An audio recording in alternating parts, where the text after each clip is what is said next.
All right, so in the next lecture, we're going to cover equine diseases. And, I'm going to start this lecture with kind of a scary situation that happened a few years ago in Australia.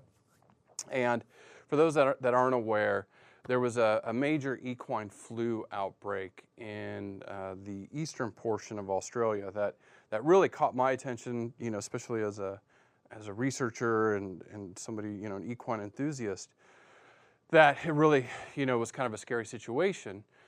But what happened was in 2007, 4 racing stallions from Japan were shipped to Australia, and they had been exposed to equine flu in Japan. So they were actually infected, and they carried the disease to Australia. And our friends down under, clearly will probably remember this, because it quickly spread, rapidly spread to many other horses, and the eastern portion of Australia was under quarantine. And at the within a few weeks, or just within a matter of a couple weeks, there was over 400 horses on 50 properties. So you started with 4 horses, and all of a sudden you have hundreds of horses infected all over the southeastern portion or the eastern portion of Australia. And at the height of the epidemic, there was over 47,000 horses infected on almost 6,000 properties. So this disease spread relatively quickly, and this graph is going to show you, how quickly that disease spread. So within 4 weeks, the epidemic peaked. So you can see right there the peak of it, but within a month, thousands of horses had been infected. Now, the very positive thing about this outbreak is equine flu, similar to human flu, is not very deadly. It is only really dangerous in the really young horses or young foals, and then the older aged animals. So similar to human population, they're not as a deadly disease. But what was scary about this is if it was a deadly disease, it could have wiped out, many, many horses. So it was something that just really was like, wow, showing you how these diseases can be really scary. Now, the one that is particularly scary here in the United States is West Nile virus. And in the last decade, we have heard, here in America about the spread of West Nile and even infecting, dogs and people. But what's really concerning about this disease is it's about 40% fatal in horses. So 4 out of 10 horses infected will die from this. And this disease reared its ugly head in 1999 in the northeastern portion of the United States. So it started, the epicenter was in New York, and within a matter of 4, really 5 years, it had spread all the way across the United States. And at that time when it was spreading, I was here in California, and each year, I was roughly there in the Central Coast, and each year we were, do we vaccinate this year or do we wait till next year? Because, that disease, we had seen it march across the country. So again, being very aware of current events and what equine diseases are really relevant at the time, it behooves you as an owner to pay attention to this. Now, here's a list of the diseases we're going to cover in this lecture. Kind of break them down by respiratory, neurological, and then some of the others. So we'll go into each of these, but obviously this isn't a complete list. Now, had talked about equine flu. It's a highly virulent viral disease that affects horses. The symptoms are very, very similar to what we would experience with flu. You get a spike in temperature and fever. Now remember, normal temperature for a horse is 100 degrees Fahrenheit, 38.5 degrees Celsius, roughly that for horses. So 106, for us is the death zone. 106 for horses is quite hot, but not quite the death zone just yet. So obviously, they're not going to want to eat. They might be coughing and get some discharge from the eyes. Now, to prevent this, you actually can vaccinate for, and obviously is one of the recommended vaccines, because we don't want to spread this disease. And then also you want to do is isolate your animals. So really quickly, I'll just talk about that. Talking about, you'll hear it in the animal sciences, or you'll hear this term biosecurity. So on your property or with your animals, you want good biosecurity. So what that means is you're trying to limit the spread of the bugs, the parasites, and then also diseases. So one of those is if you do have a new animal coming to your property, you want to isolate them and keep them away from your other animals for at least 30 days. And you want to monitor them and make sure they're healthy, and make sure they do have a health check by either an animal health specialist or a veterinarian. So that's one good biosecurity measure you should take on your property. Now, the next disease is called equine herpes virus, and there's 5 forms of this. The 2 that we're really concerned with is the EHV1 and the EHV4. These are the 2 that are really, dangerous with the equids, and it's because they not only can they induce abortion, so your jennies and your mares can abort if they get infected with this, but it's also a neurological disease, so it can cause a lot of uncoordination and further problems. Now EHV3, that's an STD or sexually transmitted disease. So if they are infected with that, it's obviously you're going to have trouble breeding them, and it's not something you want to spread or infect other animals.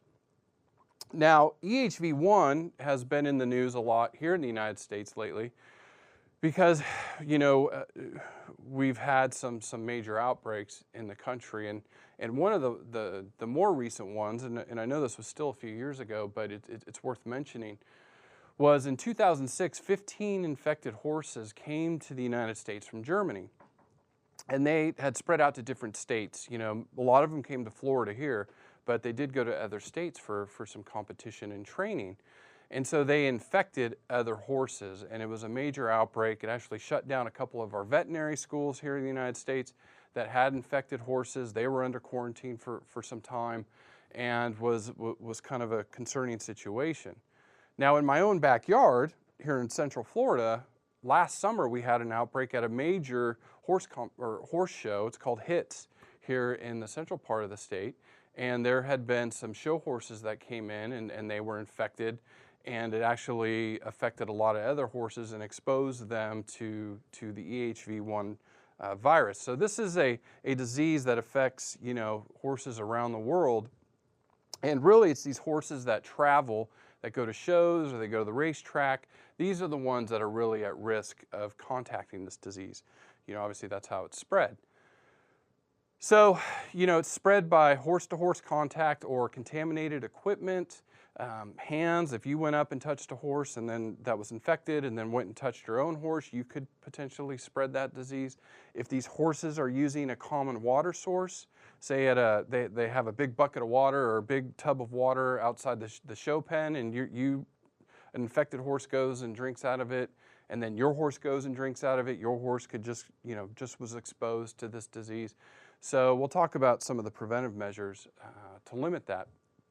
So some of the signs that you would see, again, not quite high of fever as you'd see in the flu, but still their temperature spikes. They're going to have some nasal discharge, they're going to cough, and then they have this neurological symptoms where they're uncoordinated, they appear weak, you can tell something's not right with them.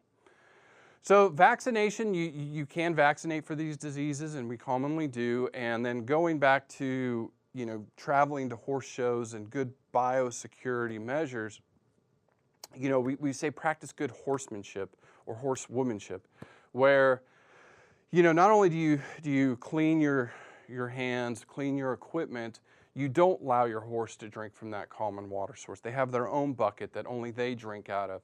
You don't share equipment with unknown horses, and you don't go and touch unknown horses and then go and touch another one and touch yours, which I've been guilty of in the past. I always like to pet horses and pat them on the neck and stuff, and that's bad horsemanship. I shouldn't be doing that because you can spread disease that way. So just be aware of it. Now, this next disease is awful. If you've ever dealt with it, it's the good thing is it's not very fatal in horses. It's just a nasty one you have to deal with, and it's called strangles.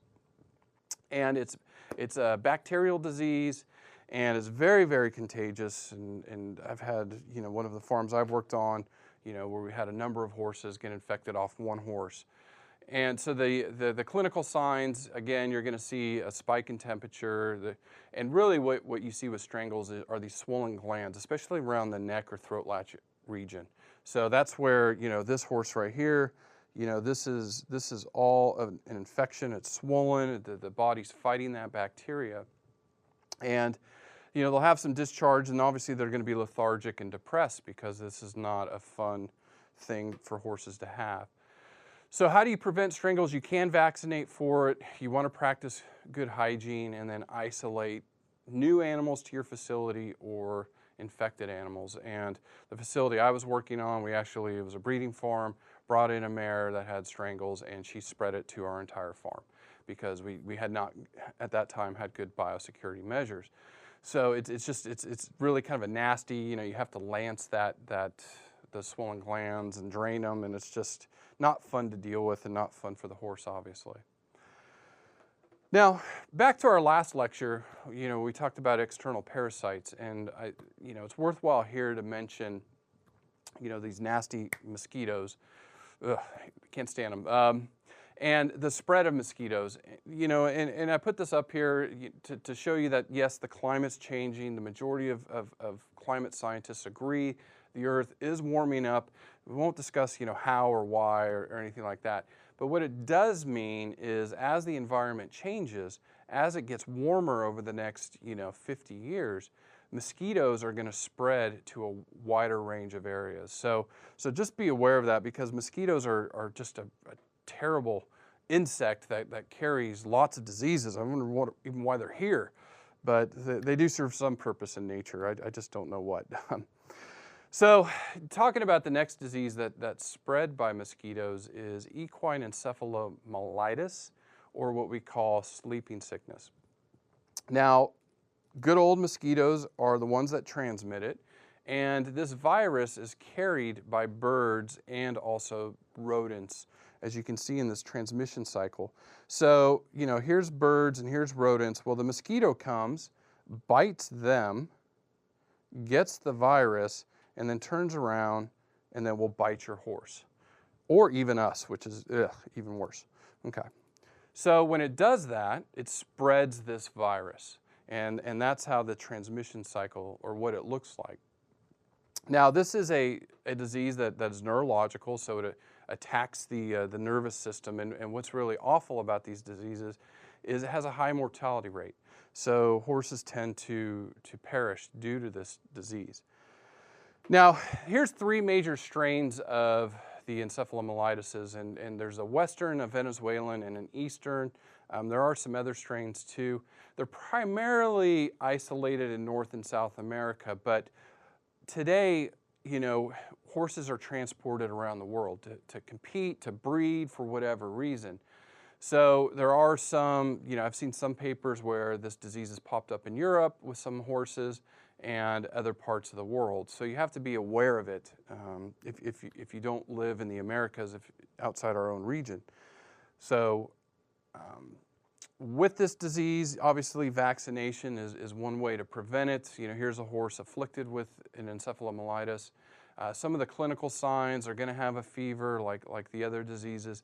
They're going to be hypersensitive, so to light and to movement, you know, because again, this is a nervous disease, can lead to paralysis and death. So not fun to deal with, but again, why you want to vaccinate your animal to prevent the spread of this disease.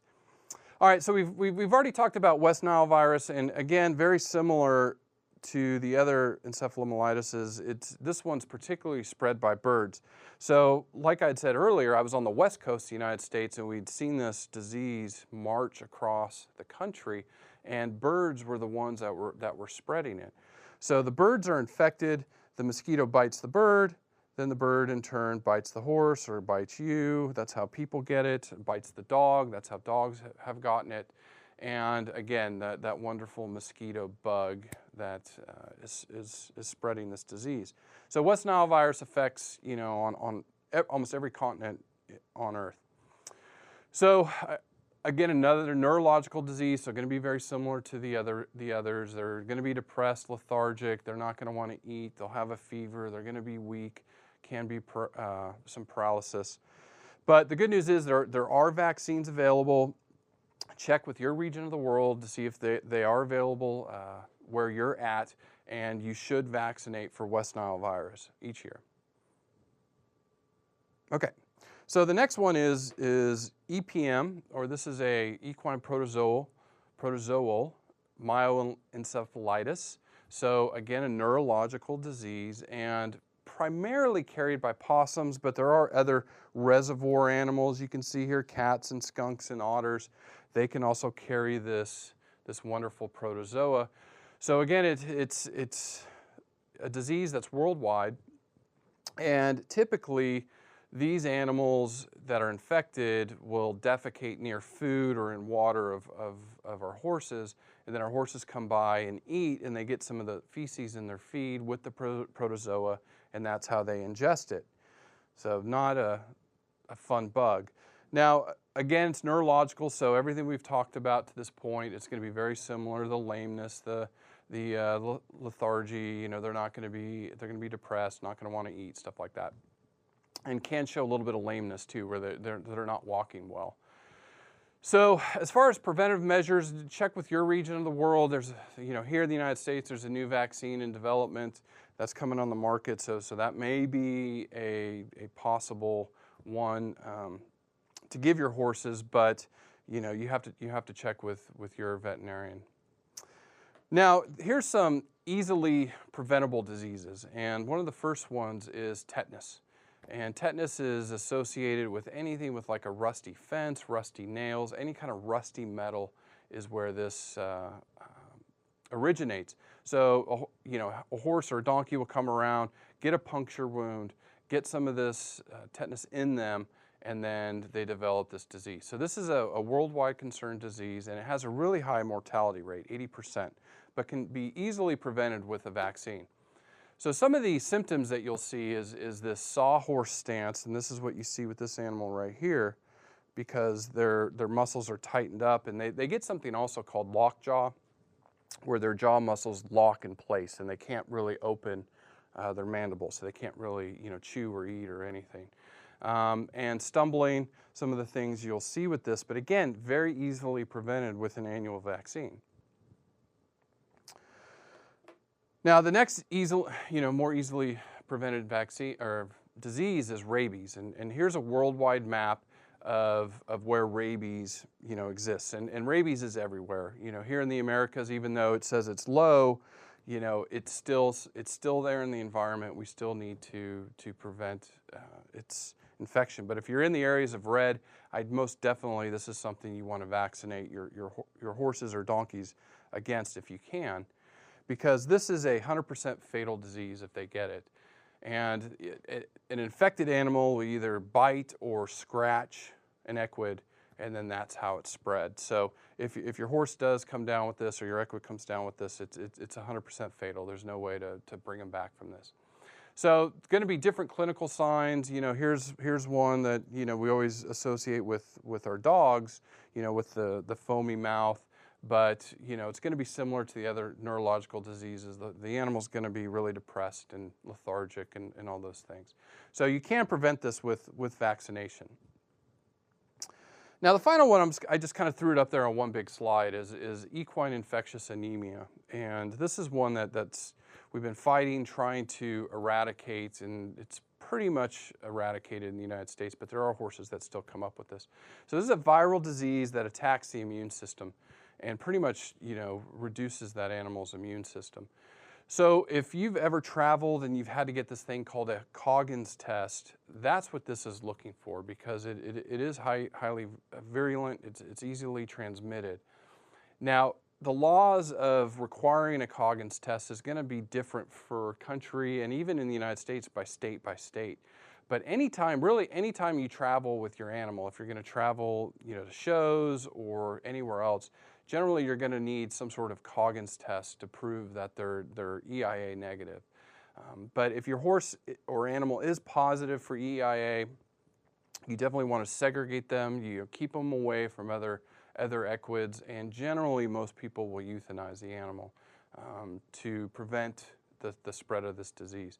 So in some countries there might be a vaccine available, so you can check to see if you do, because again, those horses that travel, they're the ones that are really at risk for contracting any of these diseases. All right, so this is a huge slide, and I'm going to step here because I knew this slide would be big.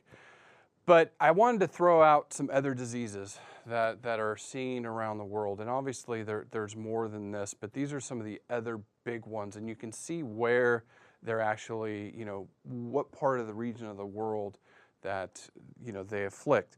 And one that is really kind of scary is called this Hendra virus. And really they sell it in Australia, but there's some different forms in Asia, particularly Southeast Asia. And this is a disease that is 60% fatal in horses. And what's even more scary is you can get it from your infected animal, and it has a 75% fatality rate in humans. So there are some cases in Australia where the horse owner died with the horse. Pretty horrific, pretty scary. So there's some diseases. It's not to scare you. It's really to make you aware of what's out there, and there are steps you can take, to prevent their spread of these diseases. Now, you can go online and search for vaccination schedules for your equids, but here's pretty standard. This is a pretty standard list right here. So this one, they break it down by the type of horse. So you have your performance horses, your horses that are traveling, going to horse shows. So that's the recommendation. Then you just have your pleasure horse, or your horse that you ride, occasionally, or trail ride, stuff like that. And then we have our brood mares, because brood mares have a specific, special vaccination schedule, because they need to build up that immunity to help pass it on to their foals. So if you look down this list, you can see tetanus is an annual vaccine, or if the animal gets injured, so if you get a puncture wound, something like that, then you would give a booster to limit the spread of that. So our encephalomyelitis, that's an annual vaccine. West Nile, depending on the West Nile vaccine you get, but typically, you give it once a year, or maybe with the booster within the year. It depends on the vaccine. And you also want to give that vaccine, prior to when mosquitoes are really going to start coming out in force, the spring or summer. So our flu vaccine is a biannual, 2 times a year. You can see horses that travel, they give that every 2 to 4 months. You can see the rhino, the strangles is optional, but you can give that annually. Rabies annually. We didn't cover Potomac horse fever, but really in that region of the world, here in the United States where you would do that. EPM, again, on that new vaccine, and then you can see reading about foals. So depending on the disease you're vaccinating for is going to dictate how often you give it and when, but this covers just some of the ones that we've covered in this lecture. All right, so that's the end of diseases. Obviously, we can spend a lot of time on those, and just wanted to briefly touch upon it. Just remember, good biosecurity, keep updated with your vaccines, and that will really help maintain your animal's health. So in the final lecture of the Health Week, we're going to kind of jump into some of these genetic disorders and talk about how to prevent the spread of these. So I'll see you then, okay?